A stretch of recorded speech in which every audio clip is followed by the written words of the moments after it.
Welcome to CMO Huddles Studio, the live streaming show dedicated to inspiring B2B greatness. I'm your host, Drew Neiser, live from my home studio in New York City. Beyond the numbers and strategies, beyond the boardrooms and presentation, lies a question that's more vital than ever before. How do CMOs ensure that brand values aren't just words on a wall, but are the guiding stars in every strategic and day-to-day decision at your business? B2B brands face a high stake challenge, as frankly all brands do, but how to remain steadfast to their core values while navigating the dynamic landscape of industry trends, customer demands, and technological shifts. It's a delicate dance, a ballet, if you will, of strategy and authenticity. And that's why we brought on three talented and nimble, maybe dancing type CMOs to share how they've maintained authenticity in a world where relationships matter more than ever before. So with that, let's bring on Marshall Poindexter, Global Head of Marketing and Sales Operations at OpenEye Cadence Molecular Science, and an industry expert who has graced our stage before to delve into the topic of cultivating customer champions and rebranding. So hello, Marshall. Wonderful to see you again. Good to see you, Drew. And so for the folks who may have missed the other episodes, where are you? So I'm working out of my home in beautiful and hot today, Milwaukee, Wisconsin. Awesome. All right. Well, we've got some of the Midwest here now, but let's start with a basic question. What are OpenEye's brand values? Thanks, Drew. So first, let me just explain what OpenEye Cadence Molecular Sciences is and what we do. So we make software to help pharmaceutical and biotechnology companies model molecules as part of the early stage drug discovery process. So if they want to create a drug that is going to attack a certain disease or condition, they need to figure out among the billions of molecules which of those might be able to be turned into that drug. So that's what we help them with. Our brand values really are standing for science and innovation. We've been around for a little over 25 years. We did some brand research in 2021 with customers and key prospects, and they validated that our brand values are scientific excellence, being a visionary, and being collaborative with our customers. So, we're focused on the future. We're helping to pioneer this technology that's going to enable better, drug development, faster drug development. So that's really what our brand values are. Interesting. And as I was listening to it, first of all, the notion you guys are at really the very beginning stage of drug development, and it's incredible to think about because there's so much going on. But obviously values in terms of scientific is sort of baked in, but drugs have a way of really, obviously changing lives. And so you're really part of, in an ideal world, drugs that are accessible, affordable, and save lives, right? Absolutely. Yeah, we're focused on helping our customers, get those drugs to market faster, more cost effectively, and obviously getting them in the hands of the clinicians and the patients that need them. So you mentioned that you validated these. I'm curious about that process. Was this something that was relatively new where you sort of looked at your values and they said, are these right? And then you went to your customers and asked, how did that come about? So we worked with a brand marketing agency who basically did interviews with our customers and some key prospects and asked them, what did they think of OpenEye? What is their perception of us? And unfortunately, the results really validated, for the most part, what we thought of ourselves and reinforced that we stand for science and innovation.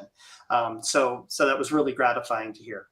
And so as I try to get a sense of this, because science and innovation are interesting words, and I don't always think of them as values. I mean, they're, but that's what you guys do. So I guess I'm trying to figure out, how do we make decisions based on that? When I think of values, I think about they can inform decisions. And so have you found that these are useful values to you in terms from a marketing perspective?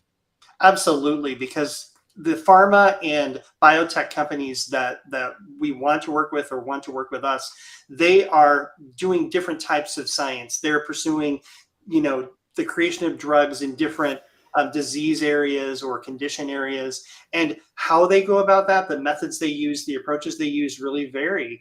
And so they're looking for the most cutting edge scientific approaches and methods in order to analyze these molecules and model them.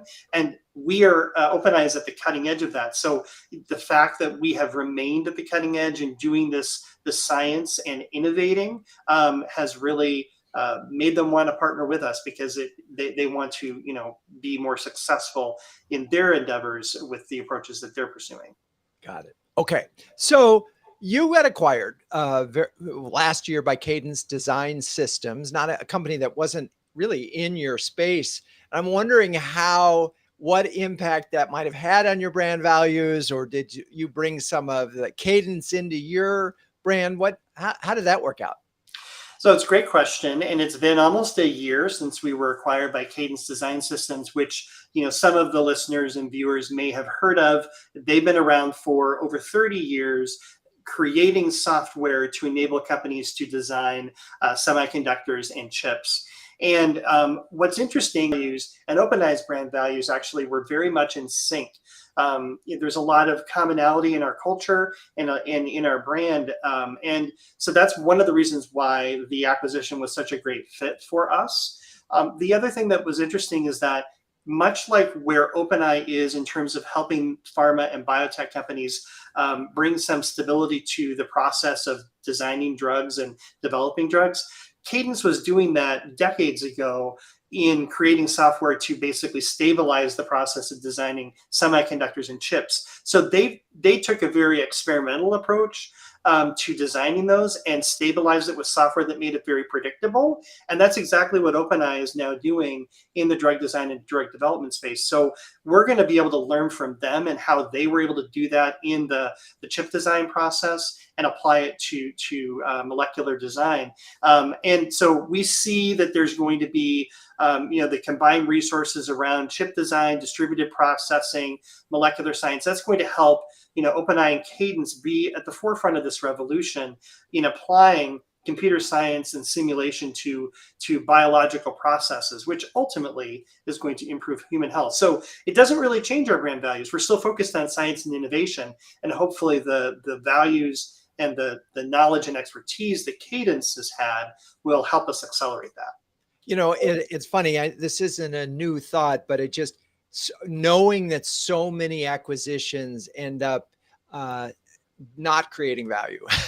In fact, many of them destroy value, and they buy companies, and then they sometimes they even get closed.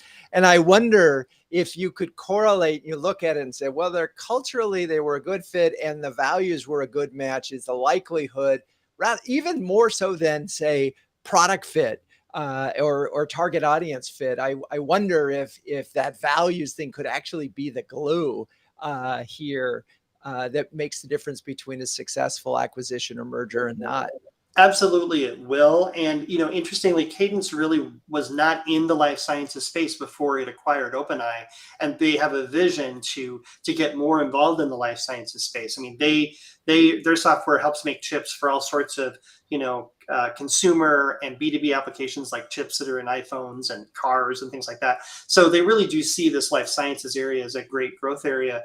But absolutely, the commonality of our brand values and our approach to science and computer simulation and calculations, hopefully, is going to really help us to accomplish that vision and that promise. Got it. Okay. Well, before we go with this segment, can you give a quick example or a story of how these brand values have become real externally? Sure, absolutely. So the way I see it, a brand equals trust and credibility. So many times a year, our customers, our OpenEye customers, and those range from large pharmaceutical companies to startup biotechnology firms, they choose to partner with us to develop new scientific methods in our software. And they do that because they trust that OpenEye has been and continues to be on the cutting edge of science and scientific approaches to molecular modeling. So when those customers do that and they partner with us to develop a new scientific method that we then put in our software, they initially gain exclusive use of those methods for their own purposes. But then later, OpenEye commercializes those methods and makes them available to other prospects and customers. And that's really how OpenEye has grown steadily and consistently for the last more than 25 years. It's why we were such an attractive acquisition target for Cadence. And it's how we're going to continue to grow now that we're part of Cadence Design Systems. Interesting, really interesting. All right, well, we'll be back. But for now, let's bring on Joe Cohen, who is a Chief Marketing and Communications Officer at Axis, who has previously joined us on this show to shed light on the intricacies of taking a stand as a B2B brand. So welcome back, Joe. Nice to see you. Hey, Drew, it's good. It's great to be back. Thanks for having me. Well, of course. And so just to set the stage, and where are you this fine day? This fine day, I'm in Hoboken, New Jersey, working out of my home office. This is a facade. Typically, we have a hybrid workplace environment. So about 3 days a week, I work out of New York or Red Bank, New Jersey, where we have an office. Got it. Okay. So let's talk a little bit about Axis and brand values. I know we've discussed your Axis corporate citizenship program on the show before, but lay out Axis and, for folks that don't know, do tell us what Axis does. Yeah. So Axis is a global insurance and reinsurance company. We view ourselves and brand ourselves as a specialty insurer. So what that means is predominantly our business is done with businesses, not direct to consumers. It's B2B, like most or all of the brands as part of CMO Huddles. In addition to that, most of our business is transacted through intermediaries. So brokers, the ones that I'm sure you've heard of would be Aon and Marsh and Willis, as well as wholesale brokers like Amwins and RT and CRC. So for us, what I mean by specialty insurer is, for Axis, if you think about the nature of risk, particularly the evolving nature of risk, severe weather, cyber risk, the clean energy transition, technological shifts, where an insurer that is big and has a global presence and is a multi-billion-dollar player, but at the same time, we're nimble enough, to use a word you used earlier, Drew, we're nimble enough to come up with tailored products and solutions to help our customers. And that description is important because it relates directly to purpose, which underpins value. And I could talk more about that if you like. Yeah, let me just, one note, Renegade, during the time, the 30 years that it was an agency and provided digital services, we used Axis as our cybersecurity, because you've had to have that kind of insurance. So I was familiar with the brand, but thank you for that. So keep going now with the values that specifically. Yeah, sure. And thank you for your good judgment and choice of carrier. So as far as our values, what I'll say, stepping back, so we introduced, I've been at Axis a little under 7 years, just under 7 years. We introduced a purpose statement for the first time ever about 6 years ago, and values in the months that followed. Before that, we didn't have articulated, there may have been at some point values, but they weren't promoted. And, they were kind of literally, as you described it, words on paper that somebody wrote at some point and that no one was really paying attention to.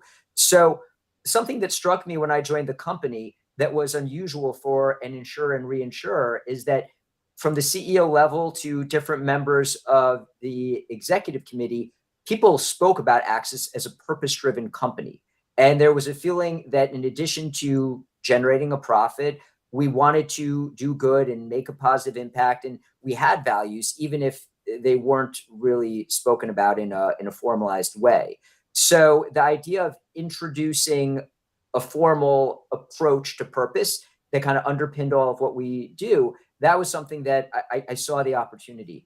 Also, as we were going through the exercise of putting it together, I kept thinking about the book, The Smartest Guys in the Room, the Enron book. And if you read it, you'll remember it starts I think before the narrative begins, they show the Enron corporate values, which obviously they broke everything a single one. So I was thinking, okay, clearly, we're not Enron, we're an ethical company, but we want the values to mean something. And similar to what Marshall said, we went through an exercise. So we did research. We looked at best practice approaches to the creation of values and purpose statements, both within and without and outside of our company. We got views from the customer audience. We got a lot of views internally. We did focus groups at various levels all over the company. And some of what we heard back wasn't positive to hear. I remember there's an executive who I really like, if he's listening, who said, our purpose is to make money, full stop. And then we had the conversation, yes, and that's every company's purpose, but what else? Why do we exist that differentiates us? So there was a lot of dialogue and spirited dialogue and conversations that went into the value of even going there. So anyway, to get to the point, what our purpose statement that we ultimately landed on, and I'll note that it was very important that we wanted it to be grounded in substance and relate to our business and what we do. Our purpose statement is that we empower our customers to navigate and manage risk in an increasingly complex and volatile world, to give them the protection and confidence to pursue their goals and ambitions. And a lot there, we put a lot of words into it. But if you think about what I said earlier about us as a specialty insurer, it ties directly to that there's a need in the world for new insurance solutions. There's a need for companies to operate with insurance, and they need insurance solves that aren't there yet. So that's part of the big purpose that we provide. Now, as far as the values go, the values that we crafted, we wanted the values to, of course, talk about how we behave, but we wanted them to be grounded in business substance. So the first one is we deliver on our promises, and the idea is that we hold ourselves and our teams accountable. The second is that we never compromise our integrity, so we live our values and uphold our principles. The third is that we're passionate. We act with urgency and expectancy while delivering customer value. So it's not just about being passionate for the sake of it. It's about operating quickly, being expectant that we'll provide the right solutions, and thinking about how our passion translates to supporting our customers. And I should note, as far as it relates to promises and integrity, that's table stakes. But similar to what Marshall said, we have the mindset that our partners will work with carriers that they know, like, and trust. So there's business substance underpinning those first two as well. The fourth is we are dynamic. So we need to find new ways to provide solutions to the market in this evolving landscape. And of course, with that comes finding new ways to generate revenue and grow the business. But it starts with delivering value to the market and our customers. And then we are one axis. And the idea is that we are aligning our resources to work in concert and ultimately support our partners and again, support the broader market. So that's an overview of the 5 values. I think I just unloaded a lot. Yeah, so let me jump in here. So again, you are in the business of insurance, and you don't often hear the words passionate and dynamic. In fact, those are 2 words that would probably be on the other end of the spectrum relative to insurance, which is safe and protected and plodding and so forth. So I do think it's interesting that those ended up as words that help set up the values that you have. But it also, as you said, does tie back to this notion of you guys creating new products to help people manage risk. In some ways, you're sort of speaking to the notion that you're in the business of risk. And, in order to deliver and help others on, you have to take some risk too, which is sort of the dynamic and passionate. It's, but I'm now imagining a bunch of you in a conference room being dynamic and passionate and like arguments could flow rather, which is hopefully a good thing. Yeah, no, you want to have a spirited dialogue, and it's everything from the way you go to market to, I shared some of the spirited conversations that went into crafting the values. But to the point that you made earlier, I would say to people who look at insurance as kind of a bland, stodgy business, it is dynamic. And if you just think about what's happening in the world, I mentioned cyber risk and sadly, war and wildfires and hurricanes and all. The world is going through a period where the risk landscape is changing, and the work that we do is important. It's the safety net for the free market. And we should. Yeah. Okay, I stand corrected.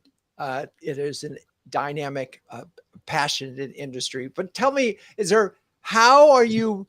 Those are great words. And just like we said with the Enron case, I mean, the irony, I mentioned the Enron one, and I love that story because really what mattered in that case in that company was how was performance judged? And it was only judged on one thing, which was bookings. It wasn't judged on anything else. And as a result, the culture was just next booking, next booking, next booking in stock price. And so the values never stood a chance. Anyway, that's a sidebar, but talk about how these values help inform actions at the organization. Yeah, well, I think it starts by really talking about the values, promoting the values. It's similar, to other conversations that I know you've had in CMO Huddles. Is you could launch a product, you could launch a service, you could launch a brand, you could launch corporate citizenship and ESG initiatives, but ultimately the real work comes in implementation. Values is no different, and it's evident sometimes with the others, but it should be evident with values. So a lot of it is continually finding ways to deliver that message. So in all of our offices, or nearly all of our offices, we have digital billboards that show our values among other messages. We have monthly CEO updates where our CEO often refers to our values. We have those business cards that are a little old school, but still work, which we give to colleagues that have our values on them. But as it relates to what it looks like in practice, I'll give a real example. Just a few weeks ago, we had one of our partnership retreats with some of our core partners from the wholesale part of our business. And our CEO, when he did his keynote at the retreat, he went through the values, spoke about the importance of having shared values between our organizations. And we spoke a little bit about what that means as it relates to the way we transact business with each other. And then in a way that is more relationship driven, we spoke about the importance of giving back together and volunteering together. And that's actually an initiative that we had launched at that same retreat years ago. And since then, part of the way that we interact with our brokers is we proactively go out and volunteer with them. And it's a way that builds relationships, creates tighter bonds, and it only helps us in working even closer and doing more business together. So that's yeah. So I know before you asked Marshall for a story, so I kind of gave you one early before you asked me. No, it's perfect. No, thank you for that. And just it reminds me that this isn't, it's all about inculcating on an ongoing basis and referring back to it. And if the CEO doesn't embrace it, there really isn't a chance that this is going to work. And so it's fascinating. Okay, well, with that, let's welcome Matt Preschern, CMO of NTT, who's a first-time guest. Hello, Matt. How are you and where are you? Oh, hi. Thank you so much for having me. I am a little bit outside of New York today. I'm in Westchester County, and excited to be here and on a really interesting topic. So yeah, well, we're heavily East Coast on this particular show. So tell me a little bit. First of all, I know NTT, but I know a lot of the folks in the audience may not be familiar with your very large company. So tell us a little bit about NTT first. Love to. So I personally am the CMO and Demand Generation Officer for NTT Limited. NTT Limited is roughly a $10 billion IT, not just services company. We are one of the largest data center providers in the world. We have a very large global network presence, cloud strategy. And our counterpart, who we're currently integrating, is NTT Data, which is in the application stack. You take those two companies together, will be roughly a $20 billion company, as part of an over $100 billion conglomerate led out of Japan. Right. Those of you who know me, I've been privileged in my career to work for other very large companies. This is my first time to work for a Japanese-owned company.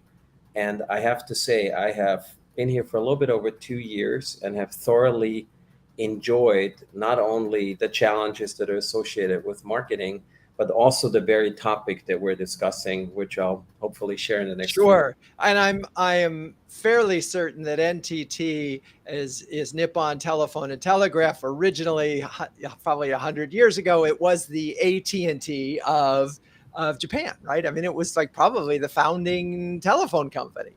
And it's the founding one. And we're today, in addition to still being a market leader in various segments in Right. Japan, we have a over 20, close to $30 billion global presence, and super interesting company. And, you know, in the context of the comments of my peers earlier, as we're bringing both Entity Limited, Entity Data together, the notion of what a brand stands for and, you know, values, brands are big words, but also what you stand for, what you look like, and then how you act, I think is exceptionally important, because my personal belief, over having done this for, at the risk of aging myself, for 30 years, it's your own employees, your people, who are the biggest brand ambassadors, and how you show up, whether it's in a client setting, whether it's with a business partner, whether it is in internal settings, actually determines who you are as a company. And in today's world, which I would think is a little bit more complicated, or continues to be super complicated, what you stand for and who you are, I think, is only being magnified. And, you know, we heard just Joe say one of the things, you know, and again, having worked for other large companies, I think there's a lot of people who talk about this. What I truly enjoy about NTT, there is an authenticity to the belief that technology has a role to do something good for society, for the planet, for people. And that is pretty strongly embedded into the fabric of our company. And we have a set of very tangible, call them brand or value categories that underpin that. And Yeah, we're living that. let's talk about those specifically, just so we can get a framework for those. Yeah, so as you'll probably see if you go to our website, I will tell you, probably every company in some form or fashion has a sustainability agenda. So do we. And it's one of, I'll mention the other ones. We also believe that innovation in the context of technology, but for good, is a core element of who we are. We aspire to be a great place to work.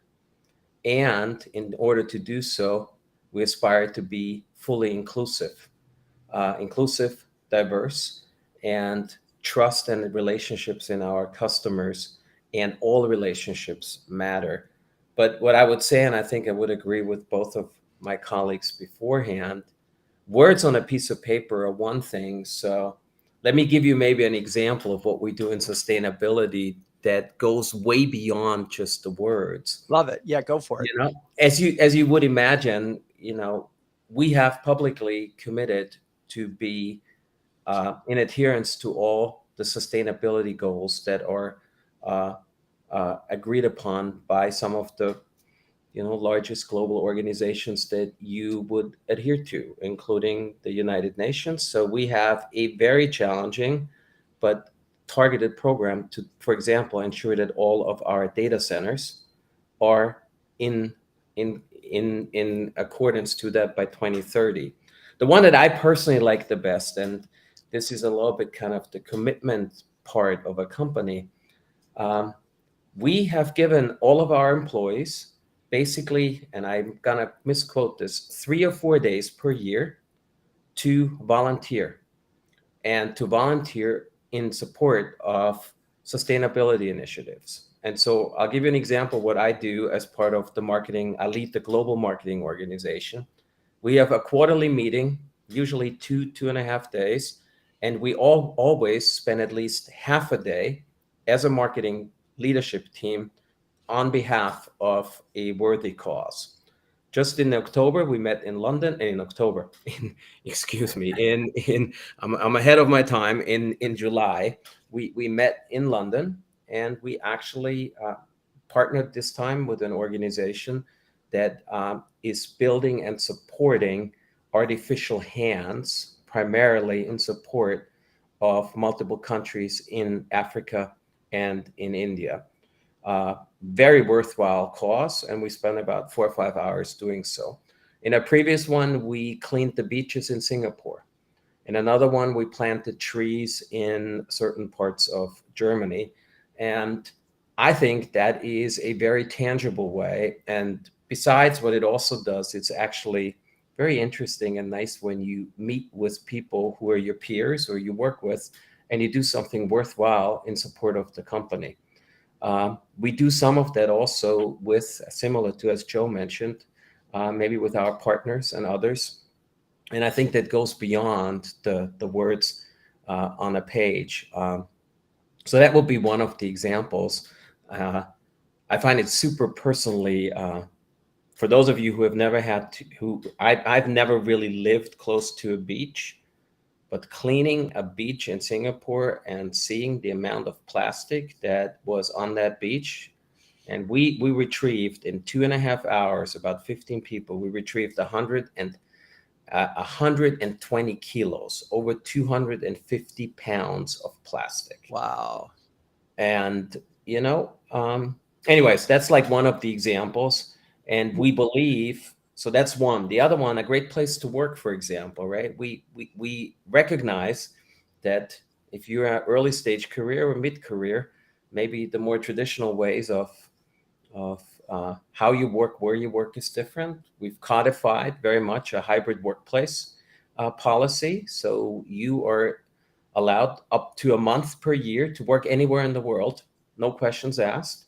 You also, if you live within an office, we encourage you to come to the office 2, preferably 3 days a week, but you're perfectly okay to work from home for a day or two. And we have formally agreed to a hybrid workplace policy, right?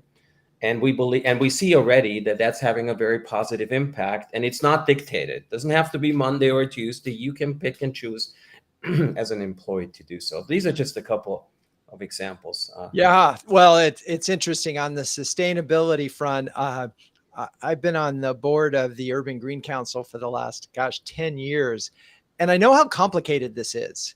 It's hard to measure, and what is your real footprint? The carbon footprint of an organization is extremely difficult, because you could take a data center and you could say, well, I just got to make sure that the power is coming in there. But within that data center, there's a ton of technology that has a life, and that has a carbon footprint. So it's a fascinating thing. It's going to take big companies like NTT to make a big difference. But I love the fact that you also bring it down to a personal level and allow individuals. It was 250 pounds of plastic. It's something. And the truth is, big problems like that are going to have to be solved in big ways and little ways. And so I think that's awesome. I'm also just so jealous. 20 years ago, how I would have loved to have somebody said, hey, you can work and live in another country for a month.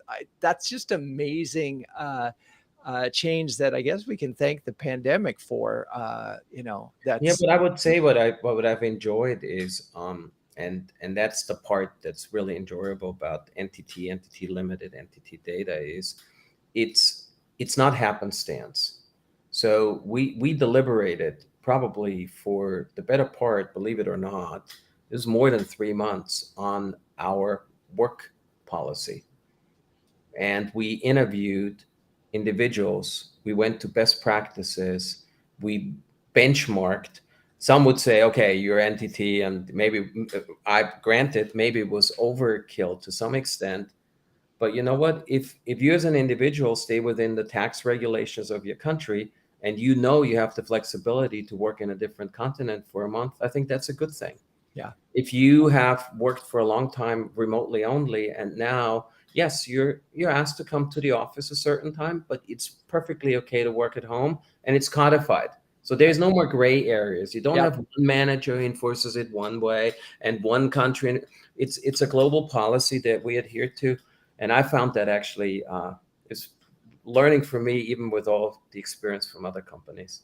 Yeah, well, I think 2 takeaways on that, and then we're going to talk about something else. But the clarity of your position in any of these things, and your policy, your work policy for office is, in a sense, an expression of the values of the organization. So taking the time to think through and not making a quick decision on something that's going to have an impact on so many people's lives makes a lot of sense. Could I just add one thing to that? Sure. Because, I think Joe said it really well beforehand. We also, though, at the same company are not confused that we are here to run a profitable business.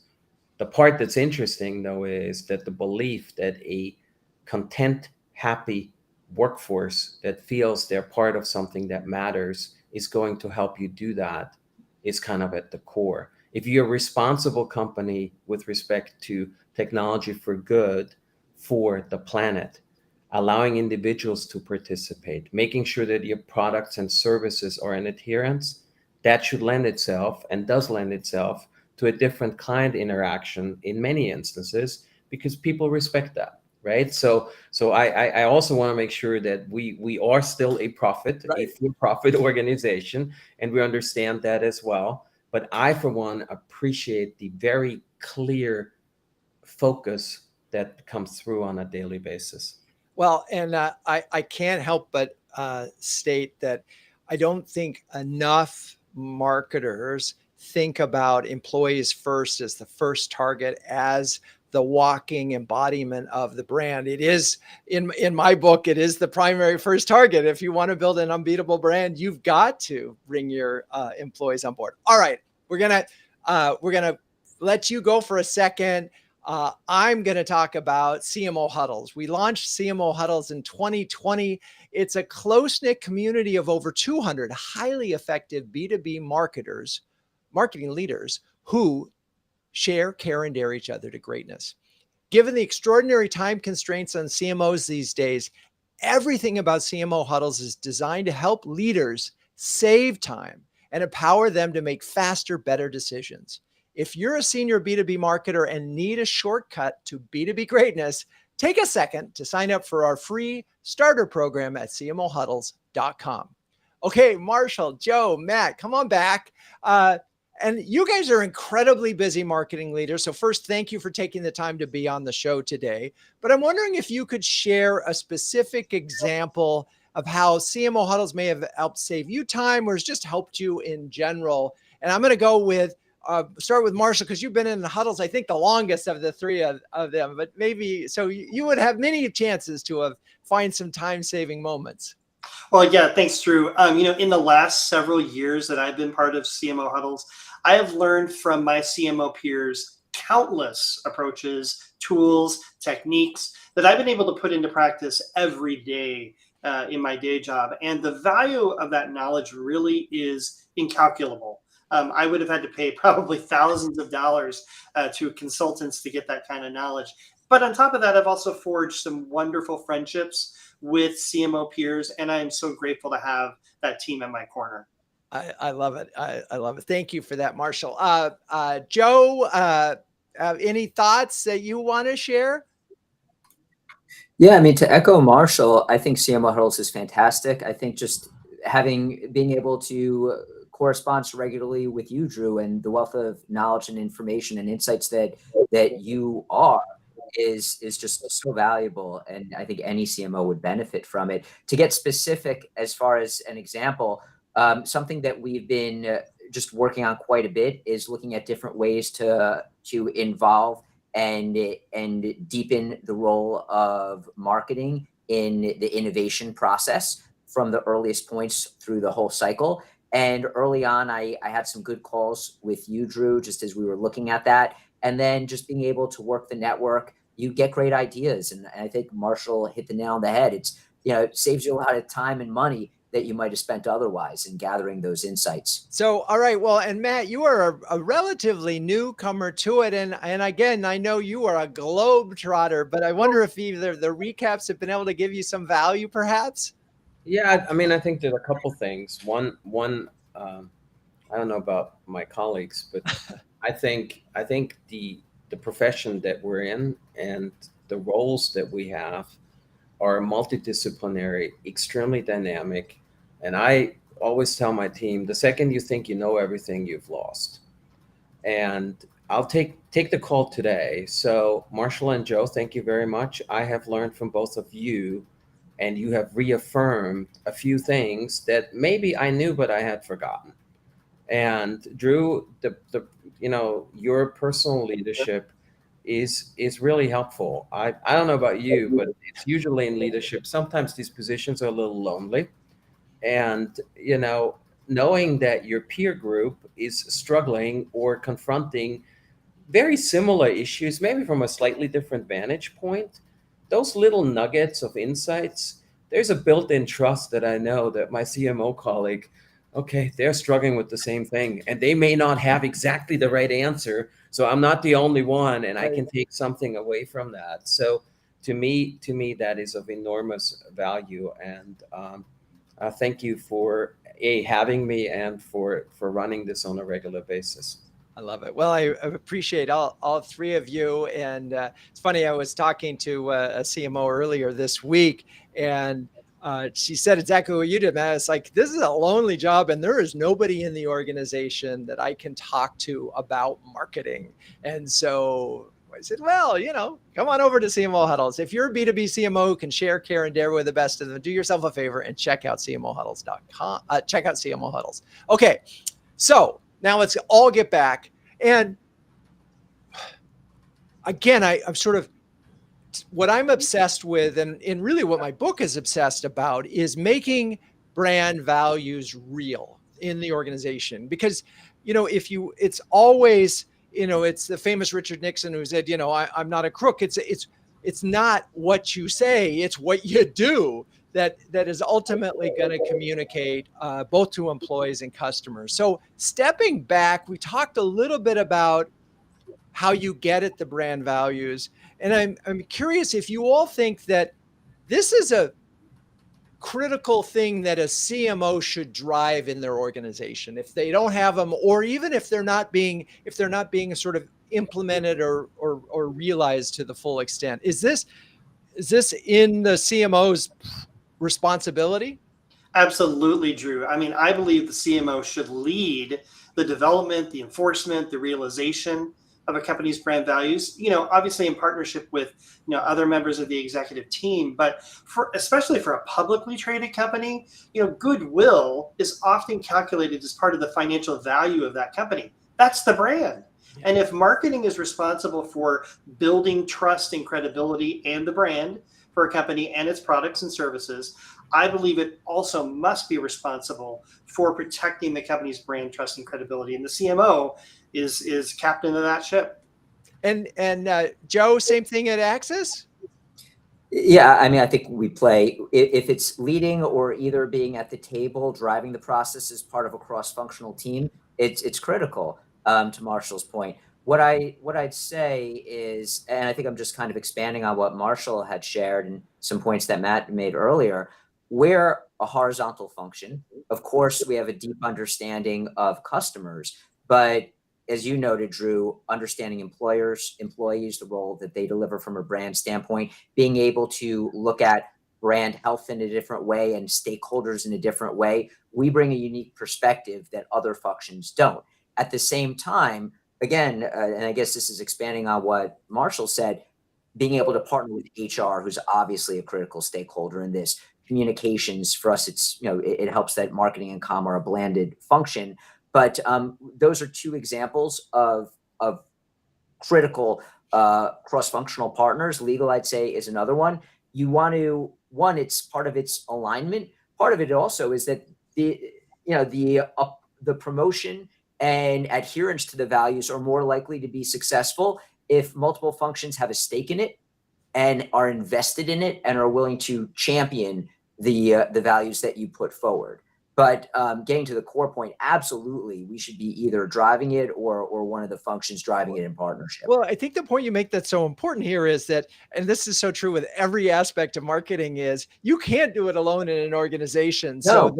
And it has to permeate all aspects of the organization, not just marketing. So Matt, as you're thinking back at the various companies that you've worked at and the power to this though. Go ahead, go for it. Because I agree. I'll just maybe I want to build a little bit on this. Okay, go for it. So I also think, though, it's a little bit dependent upon the organization that you join. So what do I mean by that? Not all organizations necessarily believe as fervently in what we are saying here. And if you have a CEO or a company that is primarily profit oriented, I will tell you, you will have a hard time as a CMO getting that message through from personal experience. But it's a choice you have as an employee or as a CMO, whether you want to join that company or not.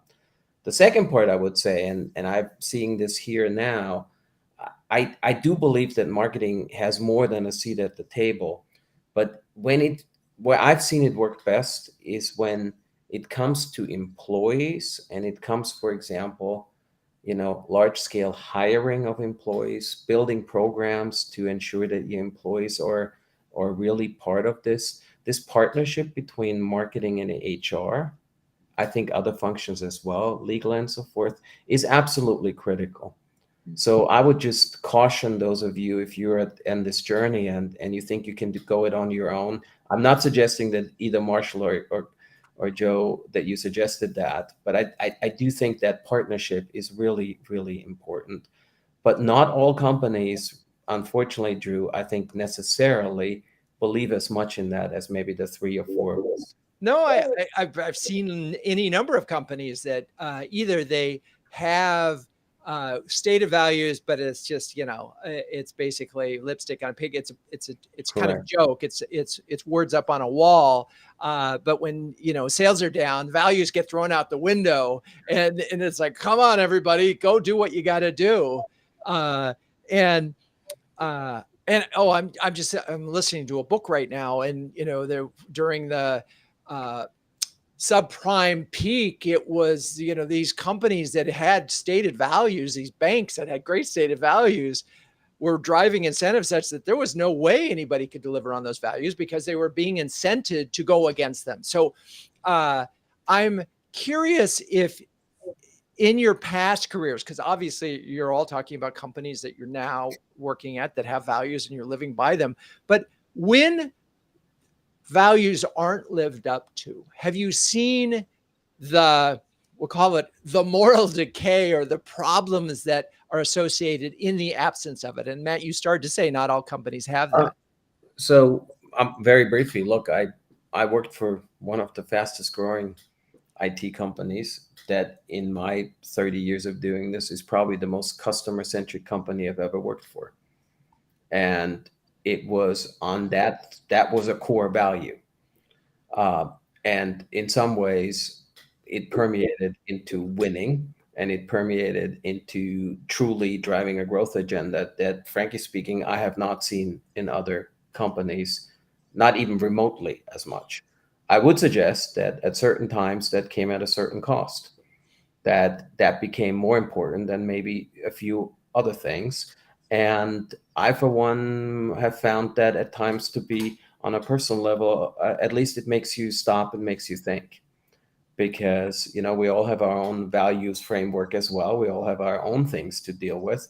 And so I personally believe that it's also a personal choice, right? And so again, I'm not necessarily prepared to name certain companies, but and I still have great friends at pretty much all the companies I've worked for. But that level of belief in what we're discussing and the level of execution, I've seen vary significantly from company to company. Yeah, there's a lot of lip service out there, and we could call it, it's the same thing in commitments to ESG. Some of it is real and some of it is not. But one of the problems is funny. The Economist wrote about ESG and said it was a problem because of all of those, only sustainability is kind of really measurable. Everything else is sort of, how do you really measure it? But I'm curious, and I want to get at this notion of measurement. I mean, companies are essentially what they measure. And you can end up having values show up on your employee evaluation forms or not. But if you don't hold employees accountable to values in the valuation form, then things slip. I'm curious, from your standpoint, how are you measuring, if at all, changes in sort of internal perceptions of brand values and how they're done? I mean, do you have tracking studies? Did you benchmark it? So Joe, you're saying nodding, so go ahead. Yeah, sure. So part of what we do, like a lot of companies, we do people engagement surveys. We do it twice per year, canvassing the whole enterprise. And we have questions that relate specifically to our values. And we hear from employees, one, by answering the question, whether or not they feel as an organization that we're living the values. And then also based on what's in the anecdotal feedback, based on how they responded, we get a sense of how many employees are thinking about it. And yeah, it's kind of measuring ourselves through the eyes of our employees. A part of what we do that's external, but has an internal aspect to it, is we do annually a broker survey where we ask our brokers, who are our customers, what attributes they assign to us, and we include our values as part of it. So we hear from our brokers whether or not they feel that our people are upholding our values. So those are different ways that we measure measure the impact. And how often are you measuring employees? Is that an annual or? We do a people engagement survey 2 times per year. Twice Rigorous per year. people engagement. Okay. Matt or Marshall, measurement? Yeah, so measurement, we're doing the same thing at OpenEye. We're measuring employees and checking that they're in alignment with company values. But we did research on OpenEye and its external perception among our customers and prospects prior to being acquired back in 2021. So we have a baseline, and now we're about to do some additional aided and unaided brand awareness research as we seek to educate the life sciences market about the value of Cadence, are the company that acquired us, and why the combination of Cadence and OpenEye is actually going to be good. So I think it's important to be checking in with your employees, who I agree, Matt, are your best brand ambassadors, but also checking in with customers and prospects and making sure that you're still in alignment with their expectations of your brand. Yeah, there's nothing worse than, and I'll get to you, Matt, in a second. There's nothing worse than saying our values are X, and then your partners or your customers say they are. But go ahead, Matt. How are you measuring it? Yeah, I look. We also do an ENPS twice a year. I have to say, I had my own hesitations. I've seen this in other places where it was a little bit more lip service. I think to both Joe and Marshall's point, if you tie this back to what is important to you and then you turn that into action, that's kind of where the survey in itself becomes meaningful. So we had employees who basically fairly accurately and very loudly articulated their displeasure about I mentioned the hybrid workplace, so it's a choice, and I give our CEO and our CHRO a lot of credit. They're like, you know what? If we want to be a great place to work, and a good portion of our employees are telling us that our policies now coming out of COVID need to change, we did that. And there's a number of other examples that you can kind of tie back to your values. But I'd always go back. You said this, right? I think what I would add to the action piece matters. I think the Alice in Wonderland, if you don't know where you're going, it doesn't matter how fast you're running. If you combine those two, right? If you articulate where you want to go, and then you translate that into tangible actions based on feedback, like a biannual survey, that's a very powerful vehicle. Yeah, I'm so glad you mentioned both of those things, because I do know we used to do these employee evaluation for. In fact, there's a survey in my book on that to help folks get at that.